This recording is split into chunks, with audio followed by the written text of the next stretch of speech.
అందరికి కూడా ఒకవేళ మీరు ప్రార్థనలు చేయించుకోవాలనుకుంటే నేను మీకు వ్యక్తిగతముగాను ప్రత్యేకంగా ప్రార్థనలు కూడా చేస్తాను. మీ వద్ద బైబిల్ ఉంటే ఒక విషయాన్ని చూడండి. 31వ కీర్తన కాసేపు నిశ్శబ్దంగా కూర్చుంటారా?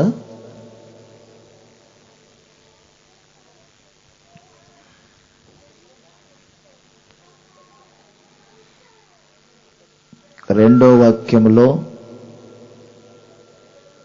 చివరి మాట, అలాగే 21వ వాక్యములో ఈ రెండు వాక్యాల్లో ఏమని వ్రాయబడిందంటే, ప్రాకారము కలిగిన ఇల్లు, ప్రాకారము కలిగిన పట్టణం. ఒక ఇంటికి ప్రాకారం చాలా అవసరం. ఒక పట్టణానికి లేక ఒక తోటకు ప్రాకారం చాలా అవసరం. ప్రాకారం అనేది ఒక ఇంటికైనా పట్టణానికైనా లేక ఒక తోటకైనా లేదనుకోండి,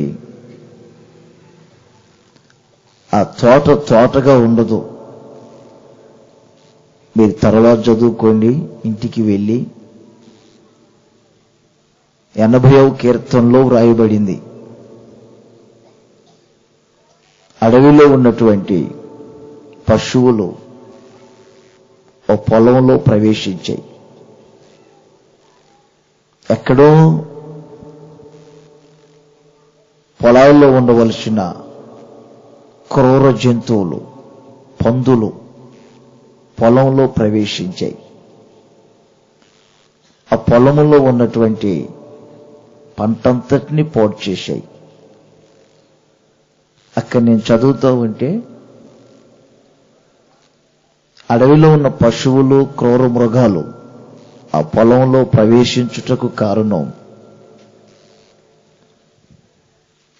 ఆ తోటకు చుట్టూ ఉన్నటువంటి కంచె కొట్టివేయబడింది. అందుకని ఆ తోట తోటగా లేదు. కొందరి జీవితాల్లో కూడా గమనించండి, బాగున్నారా అని పైకి అడిగితే పెదవుల మీద నవ్వుతారు, బాగున్నామని చెప్తారు. లోపల వారి కన్నీరే వారికి ఆహారం. నేను ఇలాగే వాక్యం చెప్తా ఉంటే ఏదో కొన్ని విషయాలు పక్క ఒక సహోదరి గారు నవ్వారు. వీరు బాగా నవ్వారు, వీరి కుటుంబం సమాధానంగా సౌఖ్యంగా ఉంటుందేమోనని ముగించిన తర్వాత బాగున్నారండి అన్నాను. సాంప్రదాయం ప్రకారం బాగానే ఉన్నానులే, కానీ బాధలు తప్పలేదు అన్న. ఇందాక చాలా బాగా నవ్వారండి మీరు, అదేంటి బాధలు అంటారు? ఏదో మీరు చెప్తుంటే పెదవుల మీద నవ్వానే గాని నా అంతరంగంలో నవ్వెక్కడదయ్యా? నా కుటుంబంలో సమాధానమే లేదు. ఇంకాసేపు మీరు చెబితే బాగుండు అనిపిస్తుంది. ఎందుకంటే మీరు చెప్తుంటే అదేదో ఒక సమాధానంగా సౌఖ్యంగా కాసేపు సంతోషంగా నవ్వినట్లుగా అనిపిస్తుంది. ఇక్కడే కాసేపు ఉంటే బాగుండు అనిపిస్తుంది. అయ్యా ఇంటికి వెళ్తే ఏమవుతుంది? ఇంటికి వెళ్తేనా నా కుటుంబం అంతా పెద్ద నరకం. చూడండి, ప్రతి మనిషి జీవితంలో ఇవన్నీ ఎందుకు ప్రవేశిస్తున్నాయంటే చాలా తక్కువగా చెప్తా మీకు. మీకు ఉండవలసిన కొన్ని ప్రాకారాలు. ప్రాకారం అంటే ఒక గోడ, ఒక కంచె అది లేని కారణాన్ని బట్టి జీవితాలలో శాపం, కన్నీళ్లు, దరిద్రత ఇవన్నీ చోటు చేసుకుంటున్నాయి. ఇల్లు బాగానే ఉంది, ఆ ఇంటికి ప్రాకారం ఎంత అవసరమో ఒక వ్యక్తికి కూడా ఒక ప్రాకారం అనేది అంత అవసరం. బైబిల్లో చదివిన వారికి బాగా తెలుసు. ఓ ప్రాంతంలో ఒక వ్యక్తి ఆ ప్రాంతంలో ఉన్న వారందరికంటే గొప్పగా ఆశీర్వించబడుతున్నాడు. అతడి ఆస్తి విస్తరించింది. కంటి నిండా పనివారు, ఇంట్లో పిల్లలు, అందరూ వారం లేని పరిస్థితులు. ఆ ఇంట్లో సాతాను ప్రవేశించి పాడు చేయాలని ఎన్నిసార్లు ప్రయత్నించినా ఆ ఇంట్లో సాతాను ప్రవేశించడానికి చేత కావట్లేదు. దేవుని దగ్గరికి వెళ్ళి ఈ సాతానే అంటాడు, అదే నీ భక్తుడైన యోబు ఎందుకు యథార్థంగా ఉంటున్నారో తెలుసా? నీవు అతనికి, అతని ఇంటి వారికి, అతని కలిగినటువంటి సమస్తమునకు కంచె వేశావు కదా. చూశారండి? గనుకని నా వ్యక్తిలో ప్రవేశించలేకపోతున్నాను, ఆ ఇంటిని సమీపించలేకపోతున్నాను. నా ప్రియమైన సహోదరులారా, ఈ సమయంలో మీరు ఇక్కడికి వచ్చారు. మరొక వాక్యాన్ని మీకు చదివి వినిపిస్తాను. అది యెషయా ప్రవచన గ్రంథం 60వ అధ్యాయం 18వ వాక్యములో ఏమని వ్రాయబడిందంటే, ఇకను నీ దేశమున బలత్కారము అను మాట, ఆ పిల్లలను కూర్చోబెట్టు,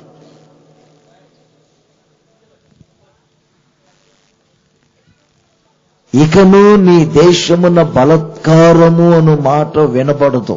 చూశారండి? దేశంలో బలత్కారం. వింటున్నారా నేను చెప్తుంది? బలత్కారం. ఆ వాక్యంలో ఇంకొక మాట ఉంది, ఇకను నీ సరిహద్దులలో పాడు, నాశనము అనే మాట వినబడదు. దేశములో బలత్కారం, సరిహద్దులలో అంటే మీ కుటుంబ సరిహద్దులలో పాడు, నాశనం ఇక వినబడదు. ఏం జరుగుతుంది ఇక వినబడదు అంటే? క్రింద అంటాడు, రక్షణయే మీకు ప్రాకారముగా ఉంటుంది. ఎంత చక్కని మాట!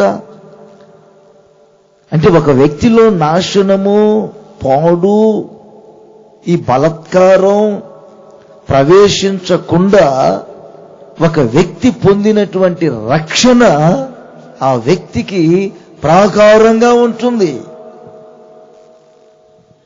ఈ రోజున మనం ఒకసారి చూస్తే మన దేశానికి ప్రాకారాలు ఉన్నట్టేనా?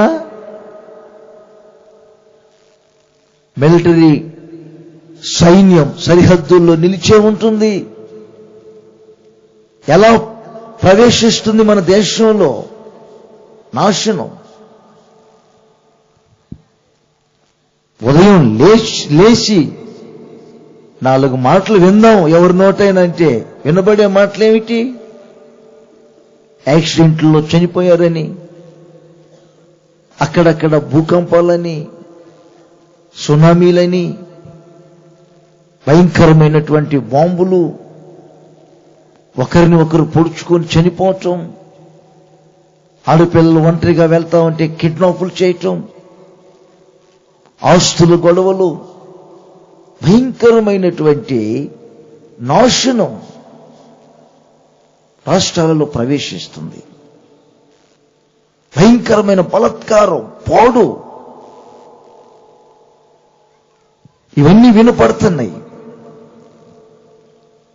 లోకంలో ఉన్నటువంటి అధికారులకైనా అధిపతులకైనా, నేను వేరుగా చెప్పట్లేదు, పొలిటికల్ లీడర్స్కైనా ఒక ప్రొటెక్షన్ లేదు, కాపుదల లేదు. ఏ క్షణం ఏం జరుగుతుందో అర్థం కాని పరిస్థితులు.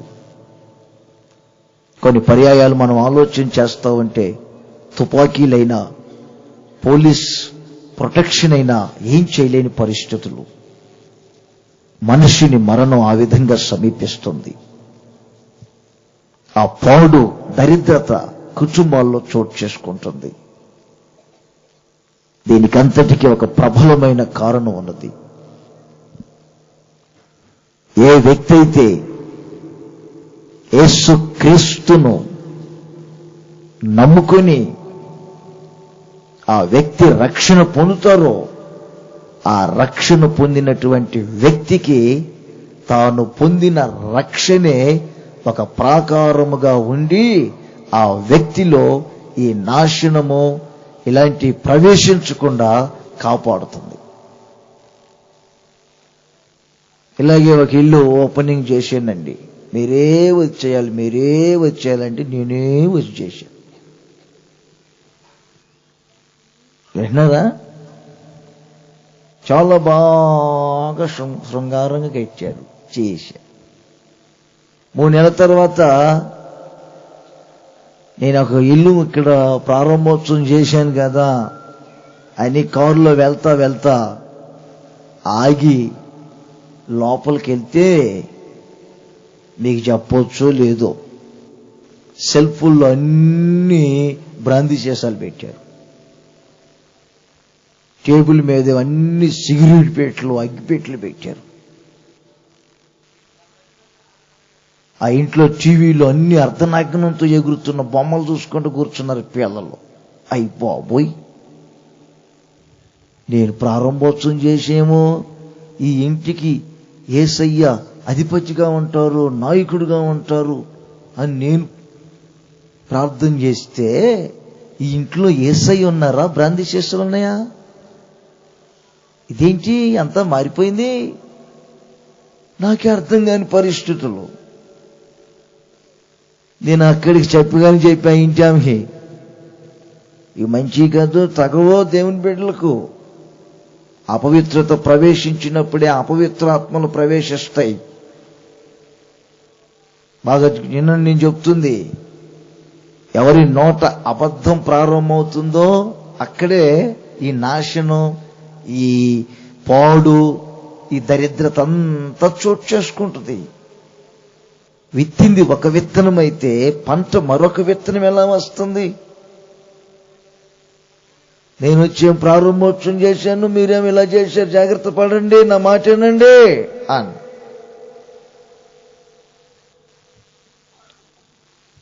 ఇంటే కదండి. కొద్ది రోజులకి నేను నా నోటితో చెప్పకూడదు, ఆ ఇంట్లో ఒక యవనస్తురు అయిన ఆడపిల్ల ఉంది. ఈ ఇల్లు కాదులేండి, అక్కడ సంగతి. ఆ ఆడపిల్ల ఫ్యాన్ కూరి పెట్టుకొని చచ్చిపోయింది. చేతుల్లో చూస్తేనేమో ఒక చిన్న పేపర్లో ఫెయిల్ అయ్యాను అని రాసింది. ఫెయిల్ అయ్యాను. నేను ఆ మాటని, ఫెయిల్ అయిపోతే మరలా ఫీజు కట్టుకునేది, మరలా డబ్బు కట్టుకొని ఫీజు కట్టుకుని మళ్ళీ రాయొచ్చు కదా. ఫెయిల్ అయితే ఫెయిల్ అయిన దాన్ని మాత్రంలోనే ఉరిపెట్టుకొని రావచ్చా అంటే, పక్క నుండి ఇంకొకడు అంటాడు, ఈ 7th లేకపోతే ఇంటర్లోనా 10th డిగ్రీలోనా ఈ పిల్ల ఫెయిల్ అయింది, అందులో అయితే కట్టి రాయొచ్చు. ఈ పిల్ల లవ్ ఫెయిల్ అయిందంట, ప్రేమ ఫెయిల్ అయిందని చెప్పి ఊరి పెట్టుకోండి. ఆ ఇంట్లో ఉండలేక వెళ్ళిపోయారు. ఎవరైనా ఇంట్లోనికి అద్దెక రావాలని వస్తే అద్దెకే పక్కింటి వాళ్ళంతా చెబుతున్నారు, ఎంతలా అలా కోతరా ఫ్యాన్ కొని పెట్టుకొని చచ్చిపోయింది, ఎవరైనా పడుకుంటే రాత్రులంతా అదే కేకలని పడుతుంది. ఓయ్ బాబోయ్, అయితే మాకొద్దు అమ్మా, డబ్బులు ఇపోయినా పర్లేదమ్మా, ఊరికైనా ఉండండి, నైను దయ్యాలున్నాయి. చూశారండి, కుటుంబం ఆ ఇల్లుగా లేదు. కొందరు కుటుంబాలు చూడండి, నేను అంటున్నానని కాదు, కానీ ప్రశాంతంగా ఇల్లు కట్టుకొని ప్రశాంతంగా ఇంట్లో పండుకున్న రోజు ఉండదు. చాలా బాగుందండి, కలర్లు బాగున్నాయి, మార్బుల్స్ వేశారు, సెల్ఫ్లు అన్ని బాగున్నాయండి మీ ఇల్లు అంటే కొందరు అంటారు ఈ ఇల్లు మాకు నరకంగా ఉందండి అన్నగారు. కారణం ఏమిటి? కొందరేమో ఇల్లు కట్టుకుంటారు కానీ దాంట్లో నివసించరు. దేవుని వాక్యం ఏమంటుందంటే ఇల్లు కట్టుకోనండి, అందులో మీరు నివసించండి, ఆ ఇంట్లో ప్రశాంతంగా ఉండండి, సమస్త క్షేమాన్ని అనుభవించండి, సుఖ సౌఖ్యంగా ఉండండి. కొందరు ఇల్లు కట్టుకుంటారు, అందులో ప్రవేశించరు. రావాలి రావాలి రావాలి రావాలి రావాలి రావాలి ఏమి రావాలంటే రావుకాలం రావాలని చెప్పి ఎదురు చూస్తూ ఉంటారు. అది వచ్చేది ఎప్పుడు, వీరు వెళ్ళేది ఎప్పుడు? మోడం రావాలి అంటారు, మేఘం కాదండి, మోడం మీద మోడం రావాలంటారు. అది వచ్చేది ఎప్పుడు? ఇప్పుడు ఇల్లు చూడండి, ఎక్కడైనా కానీ కుంకుమ బొట్లు ఉండవు, సున్న బొట్లు ఉండవు, ఎక్కడ కూడా నిమ్మకాయలు ఉండవు, గుమ్మడికాయలు ఉండవు, ఎక్కడ ఏం కనపడవు. ఎందుకో తెలుసా? ఈ ఇంటికి రక్షణ ప్రాకారముగా ఉండబోతుంది, రక్షణ ప్రాకారంగా ఉండబోతుంది ఈ ఇంటికి. గత 10 సంవత్సరాల నుండి పరిచయమైన కుటుంబం ఈ కుటుంబం. నాకు ఈరోజు పరిచయం కాదు, ఈరోజు అనుబంధం కాదు, ఇది 10 సంవత్సరాల నుండి పరిచయమైన కుటుంబం. మా సహోదరుడు యేసుబాబు గాని, సహోదరి అరుణ గాని, వారి మీదున్న మాకు ఆ మమకారం వేరు. ఒకప్పుడు వారు యేసు ప్రభు ఎవరో తెలియని వారు, భయంకరమైన పూజలు చేసిన కుటుంబం అది. ఆ తర్వాత యేసుక్రీస్తుని గురించి తెలుసుకొని యేసుక్రీస్తులో ఉన్న ఆశీర్వాదం ఏమిటో గమనించి వారు యేసుక్రీస్తు కొరకు సాక్షులుగా నిలబడి నేటి వరకు జీవించున్నటువంటి వ్యక్తులు ఆ కుటుంబం. దానికి నా ప్రియమైన సహోదరులారా,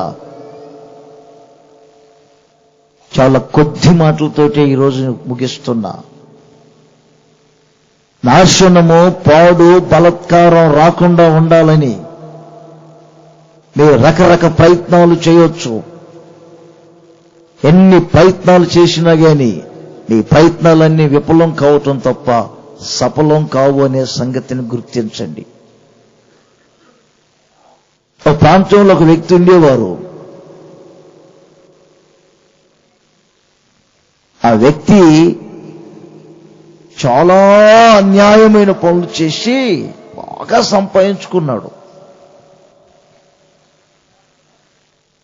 ఆయా సమయాలలో ఆ ప్రాంతాలకు యేసుక్రీస్తు వచ్చి ఇలాగే సుబోధలు చెప్పి ప్రార్థనలు చేసేవారు. ప్రతి వారు యేసుక్రీస్తుని గురించి మాట్లాడుతున్నారు. ఆ ప్రస్తాపన ఈ వ్యక్తి కూడా విన్నారు. యేసుక్రీస్తుని ఆ వ్యక్తి చూడాలని ఆశించి ఓసారి యేసుక్రీస్తు ఇలాగే జనసమూహంలో మాట్లాడుతూ ఉంటే ఎంత చూడాలని ప్రయత్నించినా అతని వల్ల కాలేదు. కొంచెం పొచ్చివాడండి. ఈ మీటింగ్ ముగించుకొని యేసుక్రీస్తు ఎక్కడికి వెళ్తారు అని గమనించారు. ఈ రోడ్లో వెళ్తారండి అంటే ఇతను చాలా ఆశ కలిగి అసలు యేసుక్రీస్తు వైపు ఎందుకు ప్రజలు ఆకర్షించబడుతున్నారు, యేసుక్రీస్తుని ఎందుకు నమ్ముకుంటున్నారు, ఆయనలో ఉన్న ప్రత్యేకత ఏమిటి, ఆయన చేతులు ఎలా ఉంటాయి, ఆయన మొహరూపం ఎలా ఉంటుంది, ఆయన వస్త్రధారణ ఎలా ఉంటుంది చూశారండి, ఆయన మాటల విధానాలు ఎలా ఉంటాయో గమనించుదామని ఎదురుగా వస్తే మరలా పలకరించటం ఇవన్నీ ఎందుకని ఓ చెట్టు ఉంటే ఆ చెట్టు ఎక్కి ఆ త్రోమలో యేసు ప్రభు వస్తారని చూస్తా ఉన్నారు కనిపెట్టుకొని. చాలా ఆశ కలిగిన వ్యక్తి. అక్కడికి రాగానే యేసుక్రీస్తు ఆ వ్యక్తిని పేరు పెట్టి పిలిచారు. ఈ చెట్టు పైన ఉన్న వ్యక్తి ఏమనుకున్నారు తెలుసండి? నా పేరు యేసు ప్రభుకి ఎలా తెలుసు? నా పేరు తెలిసి ఉంటే నా సంగతులన్నీ తెలిసే ఉంటాయి అని యేసుక్రీస్తు ఏమన్నారు తెలుసా? జక్కయ్య రా, త్వరగా దిగిరా, నేడు నేను మీ ఇంటికి రావాలనుకుంటున్నాను. చూడండి, అన్యాయం చేసి చాలా డబ్బు సంపాదించిన వ్యక్తి అయినా యేసయ్య నేను మీ ఇంటికి వస్తాను అంటే కాదనకుండా తీసుకొని వెళ్ళాడు. యేసయ్య ఎప్పుడైతే ఆ ఇంట్లో అడుగు పెట్టారో ఆ వ్యక్తిలో ఒక మార్పు వచ్చింది. అయ్యా, నేను తెలియక కొన్ని పొరపాట్లు చేశాను, జీవితంలో డబ్బే శాశ్వతం అనుకున్నాను, ఈ డబ్బు వల్ల నాకు ఒక ప్రశాంతత లేదు, నెమ్మది లేదు, నా ఇంటికి రక్షణ అనుభవాలు లేవు, కాబట్టి దయచేసి ఇదిగో నేను అన్యాయంగా చేసిన వాటిలన్నిటిని ఒప్పుకుంటున్నానయ్యా మీ సన్నిధిలో. ఎప్పుడైతే ఒప్పుకొని తాను చేసిన పొరపాట్లన్నిటినీ విడిచిపెట్టి పశ్చాత్తాపడ్డాడో యేసు ప్రభు నోట ఒక మాట వచ్చింది, ఇదిగో నేడు నేడు ఈ ఇంటికి రక్షణ వచ్చింది, నేడు ఇక ప్రశాంతంగా బ్రతుకుతారు మీరు. ఒకసారి గట్టిగా చేతులు పైకెత్తి హల్లెలూయా అనండి. హల్లెలూయా అంటే ఏం లేదు, యేసయ్యను స్తుతించినట్టు, అది పెద్ద మంత్రమేం కాదు. హల్లెలూయా అంటే యేసయ్యకి స్తోత్రం అని థ్యాంక్స్ చెప్పటం. చాలా ఆశ, రక్షణ కావాలని కోరుకున్నారు, ఆ ఇంటికి రక్షణ వచ్చింది, ఆ ఇల్లు ప్రశాంతంగా ఉంది. నా ప్రియమైన సహోదరులారా, మీ ఇల్లు ప్రశాంతంగా ఉండటం, మీ ఇంట్లో సమాధానంగా ఉండటం, మీ కుటుంబాలలో మీ చేతుల కష్టార్జితాన్ని మీరు అనుభవించటం, మీరు చేయుచున్న ప్రయత్నాలన్నీ సఫలం కావటం, ఇవన్నీ మీ జీవితంలో అవసరమైన సంగతులని గుర్తించండి. దానికి భిన్నంగా మీరు ఎన్ని చేసినా జీవితంలో ఒక ప్రశాంతత అనేది ఉండదు. ఆ మధ్య ఒకరిని చూసే నేను, కాలుకు ఒక అంతరం గట్టాడు, మెడకు ఒక అంతరం గట్టాడు, నడుముకు ఒకడు గట్టాడు, ఈ చేతికి ఒకడు గట్టాడు. ఏమండి, మనిషి చూస్తేనే తూనేగలాగా ఉన్నాడు, ఊక్కుంటా. ప్రార్థన చేయండి అనుకుంటే తీసుకొచ్చారు. నేను ఉండి ఒక మాట అన్నాను, అంత వీక్గా తూనేగలాగుంటే ఏం పేరు అండి అన్న, ఇతని పేరు ఏం పేరు అండి అన్న. ఆడే చెప్పాడు ఆరోగ్యరాజు అని. అంత అనారోగ్యంగా ఉన్నాడు. ఒంటి మీద చూస్తే ఎన్ని అంతరాలు, ఏమొక్క అంతరమైన వానికి ఆరోగ్యం ఇచ్చిందా అని నేను విమర్శించట్లా. ఇచ్చిందా ఆరోగ్యం? కొన్ని కుటుంబాలకి నన్ను తీసుకెళ్తారు, నేను వేరుగా చెప్పట్లా. అయ్యా, మా ఇంట్లో రాత్రులు నిద్రపడట్లేదయ్యా, పిచ్చి పిచ్చి కలలయ్యా, పడుకుంటేనయ్యా ఏదో గుండెల మీద బరువుగా కూర్చున్నట్టు ఉంటుందయ్యా, దపా దపా దపా దపా గుద్దినట్టు ఉంటుందయ్యా, ఏమి తెలియకుండా నేను లేస్తానయ్యా, అక్కడ దాకా వెళ్తానయ్యా, అక్కడ పడతానయ్యా, ఏమైంది ఇక్కడ పడ్డాను అని మరలా తిరిగి వస్తానయ్యా, నా ఇంట్లో ఏముందో కొంచెం చెప్పయ్యా. గుమ్మాన్ని చూస్తే గుమ్మడికాయ ఇంతలా ఉంది, దున్నపో తలకాయలా అని పెట్టారు. ఇంట్లో ఏముందో చెప్పయ్యా, మరి ఎందుకు గట్టావమ్మా అన్న. అదేనయ్యా, ఇలాంటి రాకుండా మరి ఏమైనా ఆగుతుందా? ఇంట్లో ఎండిపోయి ఎండిపోయి ఎండిపోయి బూజు రాలటం తప్ప ఏమైనా ఆగుతుందా? నీ కుటుంబంలో నాశనం ప్రవేశించకుండా, పాడు ప్రవేశించకుండా, బలత్కారం ప్రవేశించకుండా ఆగుతుందా నీ ఇల్లు? ఆరోగ్యంగా ఉన్నారా? సమాధానంగా ఉన్నారా? మీ చేతుల కష్టార్జితం మీరు అనుభవిస్తున్నారా? గుండె నిండా ఆశయాలు పెట్టుకున్న మీ పిల్లలు ప్రయోజకులుగా మార్చబడుతున్నారా? ఈ రాత్రి నేను ప్రకటించుచున్న నజరేయుడైన యేసు ఈ జీవితంలో ఎలియతాండం వలె నాట్యమాడుతున్నటువంటి సకల శాపాన్ని, దరిద్రతను నిర్మూలపరచగలిగిన వాడు, తరతరాల శాప కాండును తొలగించగలిగిన వాడు. ఒక చిన్న మాట చెప్తాను, త్వరగా ముగిస్తాను.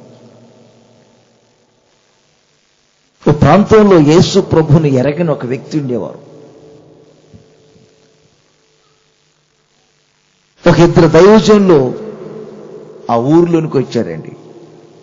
వినాలి, ఈ మాటలు వింటే చాలా ఆశీర్వాదం పొందుతారు. చూడండి, మీరు ఏ విధంగా ఇక్కడికి వచ్చినా చూడండి, మీరు వెళ్ళేటప్పుడు ఏదో ఒక ఆశీర్వాదంతో ఇక్కడి నుండి వెళ్ళబోతున్నారు. ఏదో ఒక ఆశీర్వాదంతో ఇక్కడి నుండి వెళ్ళబోతున్నారు మీరు. నేను ఆ విధంగా ప్రార్థన చేశా.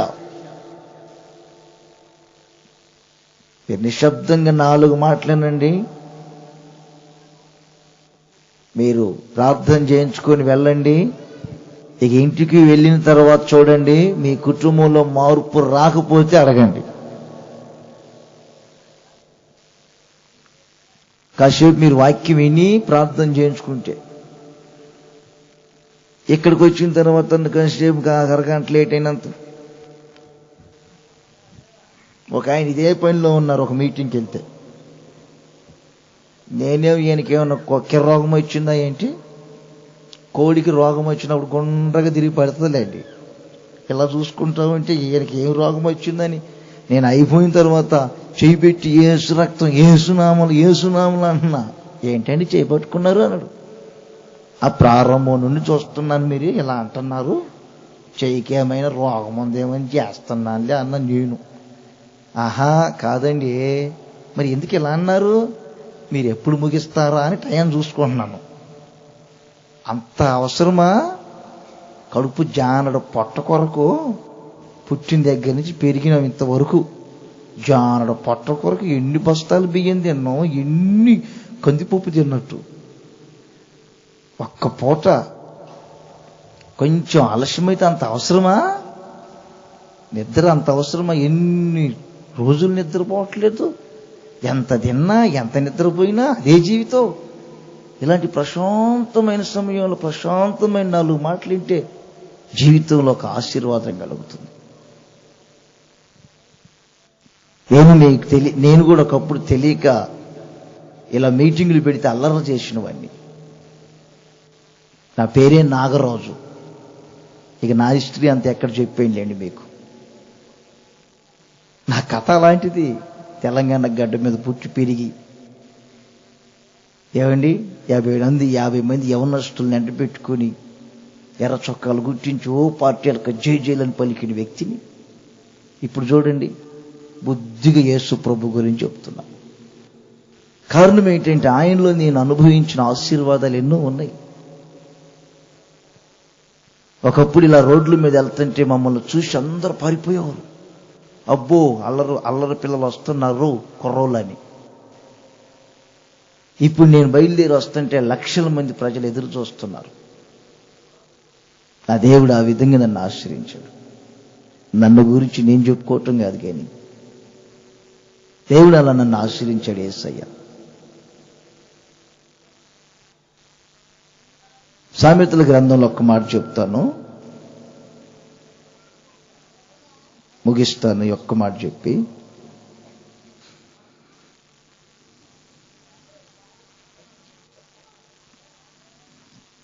నోట్ చేసుకోండి. 25వ అధ్యాయం 28వ వాక్యం. ఒకటి చెప్పాను, రక్షణ ప్రాకారం అనేది చెప్పాను. ఒకటి రక్షణ ప్రాకారం. ఇప్పుడు ఇక్కడేమని రాయబడిందంటే, ప్రాకారము లేక పాడైన పురము. ఏంటన్నారా? ప్రాకారం లేకపోతే పురము పాడైపోతుంది. తన మనస్సును అదుపులో పెట్టుకోలేని వ్యక్తి కూడా ప్రాకారం లేని వ్యక్తితో సమానం. అదొక ప్రబలమైన నష్టం. నా ప్రియమైన సహోదరులారా, ఒక మనిషి మనస్సు ఎప్పుడైతే ఒక ప్రాకారంగా స్థిరపరచబడి ఉంటుందో అప్పుడే ఆ కుటుంబాల్లోనికి నాశనము, పాడు, ఈ బలత్కారాలు అనేవి ప్రవేశించవు. చాలా జాగ్రత్తగా ఉండాలి ఈ విషయంలో. మీ మనస్సును మీరు మీ స్వాధీనంలో ఉంచుకోవాలి. గాలి కంటే వేగంగా పయనిస్తుంది. అదొక ఆవిరి వంటిది. మనుషులు ఎక్కడే ఉంటారు, మనస్సు ఎక్కడెక్కడో తిరుగుతూ ఉంటుంది. ఎవరైనా మంచి కారులో వెళ్తా ఉంటే మనసు ఎప్పుడు ఆహా ఆ కారు నాకు ఇంటేనా అంటది. ఇలాంటి ఇల్లు చూస్తే ఇల్లు లేని వాళ్ళు ఈ ఇల్లు నాకు ఇంటేనా అంటది. ఎవరైనా ఒక మంచి మ్యాచింగ్ డ్రెస్ వేసుకొని వెళ్తా ఉంటే మనస్సు వెంటనే అక్కడికి వెళ్తుంది. ఈ మ్యాచింగ్ ఎక్కడో ఉన్నారో ఇది నాకు ఇంటేనా. మనస్సుకు స్థిరత అనేది చాలా తక్కువ. ఆ మనస్సును స్థిరపరుచుకోవాలి. అది ఒక ప్రాకారం వలె. అలా స్థిరపరుచుకున్నప్పుడే నీ కుటుంబంగా ఉంటుంది. 10 ఎకరాల పొలం ఉన్న వ్యక్తి 1 ఎకరం పొలం ఉన్న వ్యక్తితో స్నేహం. ఇద్దరు షాపులకు వెళ్ళారు. ఆ 10 ఎకరాల పొలం ఉన్నామె ఏం కొంటా ఉన్నారు, ఈ ఎకరం పొలం ఉన్నాము కూడా అదే కొంటున్నారు. ఏం తక్కువ అన్నట్టు. ఆమె ఎంత చీర కంటే ఏమంత చీర, ఆమె ఏం నగలు కొంటే ఏమి ఆ నగలే. కొని కొని కొని కొని కొని కొని సంవత్సరం తిరిగి వచ్చేసరికి ఈ 10 ఎకరాలు ఉన్నామే ఏమండి సేద్యం చేసుకున్నారు. మొత్తం మీద వచ్చిన డబ్బుతో బాహ్యాన్ని తీర్చుకున్నారు. ఈమెమో ఉన్న ఎకరం అమ్ముకుంది డబ్బు కట్టలేక. నేను మీ పరిధి ఎంతో ఆ పరిధిలో వెళ్తా. ఏమండి నీ భర్త చేసే ఉద్యోగం ఎంతో, ఆ ఉద్యోగంలో వచ్చే డబ్బెంతో, ఆ వ్యాపారంలో వచ్చే చేతులు కష్టార్జితంలో వస్తున్న డబ్బెంతో గమనించి కొంచెం మనస్సును అదుపుల్లో పెట్టుకొని మనస్సును స్వాధీనపరుచుకొని వెళ్తున్నారా? ఒకడున్నాడు, ఒక దరిద్రుడు నాకు తెలిసినోడు. వాడికి బంగారం అంటే అంత పిచ్చి. తపస్సులు చేస్తున్నాడు దేవునికి, ఒక వరమీ దేవుడా, ఒక వరమీ దేవుడా అని. దేవుడే ప్రత్యక్షమై ఏం వరం కావాలో కోరుకో భక్తుడు అంటే, నేను పట్టుకున్నట్టుగా బంగారం కావాలి దేవుడా అంటాడు. దేవుడే చెప్పారు, అదేంటిరా పట్టుకున్నట్టు బంగారం కావాలంటావు? బంగారం అయితే నీకు కడుపు నిండుతుందా? కొంచెం ఆలోచించు వరం అడిగేటప్పుడు అంటే. ఈ విషయంలో రాజీ పడేది లేదు దేవుడా, నేను పట్టుకున్నట్టు బంగారం కావాల్సిందే దేవుడా. సరే ఇచ్చాను పో అన్నాడు. ఇక పట్టుకున్నట్టు బంగారం అవుతుంది. ఇంట్లో వస్తువులన్నీ పట్టుకున్నాడు, బంగారం అయింది. సాయంకాలానికి ఆకలి అవదా? అంత భోజనం పెట్టింది భార్య. పాపం భోజనం పట్టుకుంటే ఆ అన్నం కూడా బంగారం అయింది. నా బతుకేంటమ్మో ఎలా అయిందో అని చెప్పి నీళ్ళ గ్లాసు పట్టుకున్నాడు, నీళ్ళన్న త్రాగుదామని. నీళ్ళు గ్లాసు కూడా బంగారం అయింది. పాపం తపస్సులు చేసి ఎన్నో రోజులు వరం పొందుకొని వచ్చాడు. చాలా రోజులైంది. భార్య పక్కన కూర్చొని తపస్సులు చేసి వచ్చాడు కదండి. చాలా రోజుల తర్వాత పాపం భార్యను కాస్త ముట్టాడు, అంతే బంగారం అయిపోయింది ఆమె. అంతే. నా బతుకేమిటి అయ్యో ఎలా అయ్యిందో అని తలకాయ మీద పెట్టుకొని చెయ్యి, ఆడు బంగారం అయిపోయాడు. ఇంకందరూ బంగారం. ఆశలు కొంతమందికి, నేను మీకు మర్మాలేం చెప్పట్లా, మీకు అవసరమైన చాలా అవసరమని చెబుతుంది. మిమ్మల్ని చూడగానే అసలు వచ్చేస్తున్నాయి నాకు ఇలాంటి మాటలు చెప్పమని. అందుకే బైబిల్లో ఈ భక్తుడే అంటాడు, పట్టణాన్ని పట్టుకునే వానికంటే, ఒక రాజ్యమును పట్టుకునే వారికంటే, ఒక దేశాన్ని పట్టుకునే వారికంటే, చెప్పండి, వారు తమ మనస్సును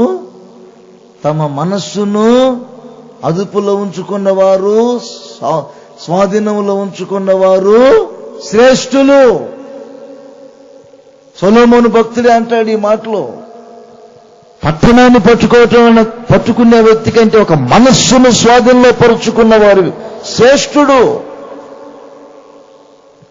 జాగ్రత్త, మీ మనస్సు యొక్క కోరికలను బట్టి శరీరం అనారోగ్యాలు పాలవుతుంది, కుటుంబంలో శాపం దరిద్రత ప్రవేశిస్తుంది. మీ మనస్సును సాధుపరచగలిగిన వ్యక్తి మీ జీవితాలకు కావలసిన సమస్తాన్ని ఇవ్వగలిగిన వ్యక్తి నేను ప్రకటించుచున్న నజరేయుడైన యేసు. నీకు ప్రాకారం కావాలి, అది రక్షణ ప్రాకారం. నీ మనస్సే ఒక ప్రాకారంగా స్థిరపరచబడాలి.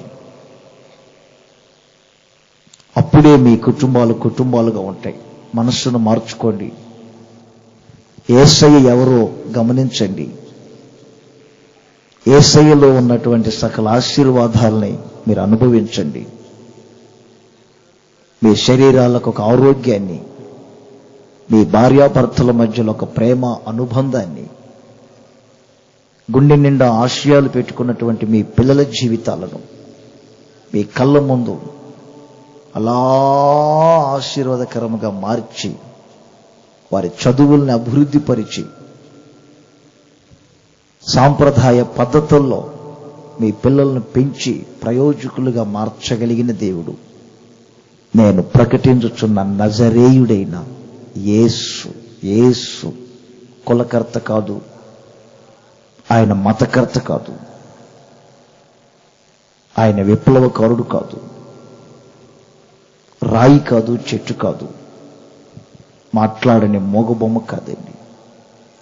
మనిషిని మనిషిగా మార్చి, మనిషికి మానవత్వమును కలగచేసి, మనిషిని సమాజంలో వెలుగుగా గౌరవముగా నిలబెట్టగలిగిన దేవుడు. తరతరాల శాపకాండను నిర్మూలపరచగలిగిన వాడు. చిన్న మాట వినండి, ముగిస్తున్నాను. ఒకసారి ఇలాగే ఒక మీటింగ్ పెట్టి వెళ్తున్నానండి. ఒక సహోదరి గారు ఇంట్లో అడుగుపెట్టి ప్రార్థన చేయమని కోరారు. సరే అని చెప్పి ఆ ఇంట్లోకి వెళ్తుంటే, ఆ ఇంటి ఆయన ఎవరనుకున్నారు? ఒక రైల్వే ఎంప్లాయ్. మంచి స్థలం ఉంది, కానీ ఒక చిన్న గుడిసె. ఇంకా వంగండి, ఇంకా వంగండి, ఇంకా వంగండి అంటే వంగి వంగి వంగి వంగి లోపలికి వెళ్ళి కనీసం నన్ను కూర్చోబెట్టడానికి ఆ ఇంట్లో కుర్చీ కానీ చాపకోలేదు. ఇల్లంతా నెమ్ము. నేను ఇంట్లోనే ఉన్నానా, మా వారిని పిలుస్తానండి, మా వారికి కూడా ప్రార్థన చేయండి, ఒక్క నిమిషం ఉండండి అన్నగారు అన్నారు. సరే అన్న. ఆమె గారు బయటికి వెళ్ళి, ఏమండి ఓ దైవజనులు వచ్చారు, ప్రార్థన చేస్తారంట, వచ్చి ప్రార్థన చేయించుకోండి అన్నారు. ఆయన గారు నాకు కనపడలేదు, మాట వినబడింది, నువ్వు చేయించుకో అన్నాడు. మరలా అవకాశం రాదండి, చాలా దూరం నుండి వచ్చారు, ప్రార్థన చేస్తారండి, వారి దగ్గర ప్రార్థన చేయించుకొని చాలా మంది వస్తున్నారండి, ఏమండి రండి అంటే, ఆయన అన్న మాట రెండో మాట తెలుసా? దగ్గరకు వచ్చానంటేనా అన్నాడు. మరి వస్తే ఏం చేస్తాడు మనకు తెలియదండి. నేను ఈయన గారు ఎవరా అని మరలా ఆ చిన్న గుడిసె అని చెప్పాను కదా, వంగి వంగి వంగి వంగి వంగి వంగి మరలా బయటకు వచ్చి వంగినప్పుడంతా సూరు పొడుచుకుంటుంది. చిన్న గుడిసె. 4 వ్యక్తుల్ని కుర్రోళ్ళు పెట్టుకొని పేకాట ఆడుతున్నాడు. నన్ను చూసి తెల్లబట్టల మీద ఏమైనా అనుకున్నారేమో, రేయ్ మొక్క పట్టుకోండి రా, మొక్క ఎవరు వేయబాకండి, వేయబాకండి అని అడావుడిగా వచ్చి, మీరు నమ్మండి, నా ముందు నిలబడి చేసుకో అన్నాడు. ఏంటి పెళ్ళా చేసుకోవడానికి? చేసుకోమన్నాడు నన్ను. అంటే నాకేదో ప్రార్థన అవసరమైంది అనుకుంటున్నాడు. భార్య వైపు చూసి అంటాడు, 3 సార్లు పిలిచావుగా, చేసుకోమను. ఒరే దరిద్రుడా, నీ భార్య పిలిస్తే కష్టపడి నేను వచ్చాను, వంగినప్పుడంతా సూరు పొడుచుకున్నా కదరా 2 సార్లు. ప్రార్థన నాకు అవసరం అనుకుంటున్నావా ఏంటి? చేసుకోమంటావు, నాకేం అవసరం? నేను రాజకుమారుని రా, నా పేరే రాజు, నాకేం తక్కువరా దరిద్రుడా. ఆడేసుకున్న చొక్కా చూసా బెజ్జాలి అన్ని. ఆ భార్యను చూసా తూనెగలాగా ఊగుతుంది తిని తినక. ఆ పిల్లలను చూసా తలకు రాసుకోవడానికి నూనెగోలు లేక 4 రోడ్ల మధ్యలో బొడ్డులా కూర్చున్నారు. ఒకదానికి లంగా ఉంటే జాకెట్ ఉండదు, ఒకదానికి జాకెట్ ఉంటే లంగా ఉండదు. బుడ్డ పిల్లలు, అంత పిల్లలు. ఒకడికేమో చొక్కా ఉంటే నిక్కర లేదు, నిక్కర ఉంటే చొక్కా లేదు. కన్నాడు పేరుకి 6 అర డజన్ కనడు. ఆఖరోడికి అయితే చొక్కా లేదు, నిక్కర లేదు. అలాంటి పరిస్థితుల్లో వాడంటాడు, ప్రార్థన ఏదో నాకు అవసరమని చేసుకోమను అంటాడు. ప్రార్థన నాకు అవసరం కాదు. అయ్యగారు నీ పేరేంటి అన్న? సైమన్ అని చెప్పాడు. నేను ఆ ఇంట్లో ఉండి పైకి ఒకసారి చూడయ్యా అన్నా. ఎందుకండి అన్నాడు. చూడు పైకి చూశారు. ఏం కనపడుతుంది అన్న? ఆకాశం కనపడుతుందండి అన్న. మీకు తెలుసా, ఎన్నో ఇల్లు అడుగు పెట్టాను, పైకి చూశాను, ఆకాశం కనపల్లా. ఆ ఇంట్లోనే ఆకాశం కనపడుతుంది నాకు. అసలు మరం ఏమిటంటే పైన కప్పు లేదు. కప్పు లేకపోతే మరి ఆకాశం కనపడదా?